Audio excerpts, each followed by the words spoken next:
Azraël est le grand maître suprême du chapitre des Dark Angels et l'un des membres les plus secrets d'un chapitre déjà très secret.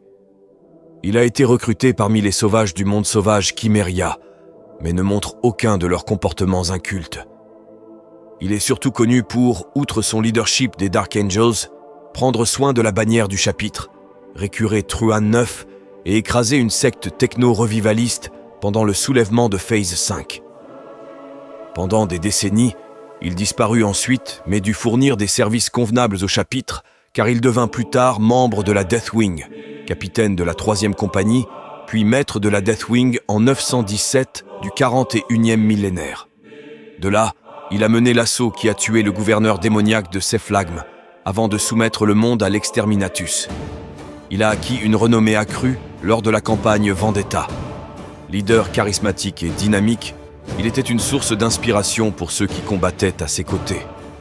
Lorsque le précédent grand maître, Naberius, mourut en 939 du 41e millénaire lors de la trahison de Ramiel, Azraël combattit aux côtés d'Ézéchiel pour récupérer son corps ainsi que la bannière du chapitre, et ensemble vainquit son assassin, le prince démon des seigneurs de la nuit, Gendor Skrevok.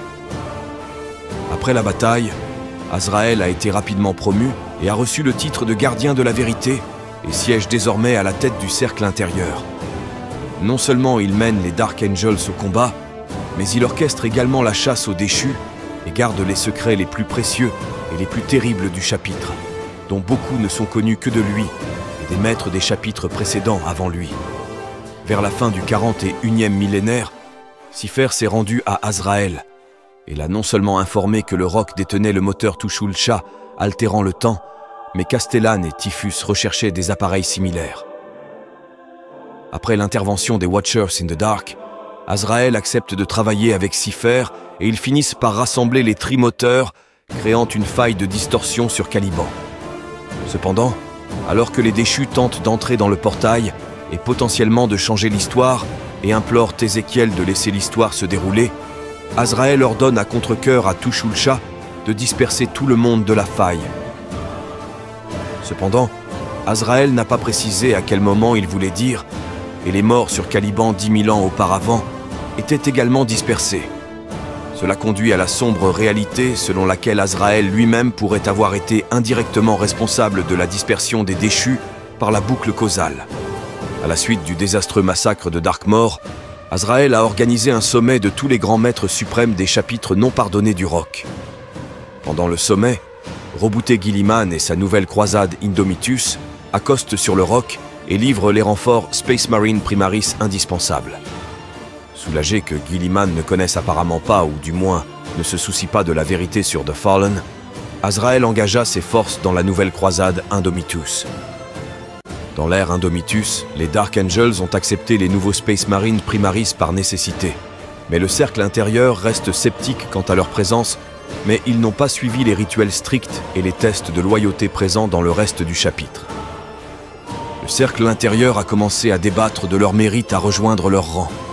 Au plus fort du débat, Azraël a misé toute sa carrière sur le Space Marine Primaris Afaran de la Deathwing, déclarant qu'il était convaincu que le Space Marine passerait une série d'épreuves.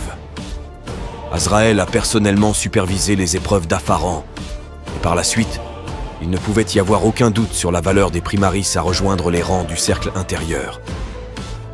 Le grand maître suprême subira plus tard le Rubicon Primaris et deviendra lui-même un Space Marine Primaris.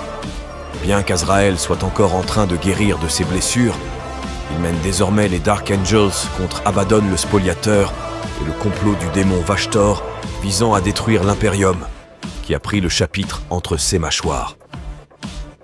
Peu de temps après la conversion d'Azraël en Space Marine Primaris, Vashtor a attaqué le roc dans le cadre de la grande campagne Arcs of Omen. Bien qu'il soit encore en convalescence de ses blessures, il rencontra néanmoins le puissant démon à la porte sans nom, devant le cœur même du rocher. Au cours de leur bataille, Azraël fut submergé mais capable de porter un coup vicieux sur Vashtor et de se retirer vers ses propres lignes, tandis que le démon était distrait par l'arrivée de Be'lakor. Après l'assaut avorté de Vashtor sur le rocher, Azraël ordonna que les impitoyables se rassemblent dans une force jamais vue depuis l'hérésie d'Horus. Réunis sur le roc, Azrael et son cercle intérieur se sont rendus chez les Somnium Stars pour mettre fin à la menace de Vashtor. Lors de la bataille d'Idolatros qui a suivi, Azrael a été horrifié de découvrir que Vashtor avait converti l'ancien monde natal des Dark Angels, Caliban, en une monstruosité connue sous le nom de Wyrmwood. Azrael a mené un assaut d'abordage sur Wyrmwood, qui les aurait tous détruits aux mains d'Angron si Dante et des renforts de tout l'Imperium Nihilus n'étaient pas arrivés. Cependant, même Dante ne parvint pas à vaincre Angron, et alors que tout semblait perdu, le lion lui-même revint après 10 000 ans d'absence. Azrael a rapidement surmonté sa confusion et ses innombrables questions et a coordonné l'effort impérial avec Dante pendant que le lion s'occupait d'Angron. Azrael a réussi à évacuer Wyrmwood avec Dante et le reste des impériaux alors que le planétoïde activait The Key.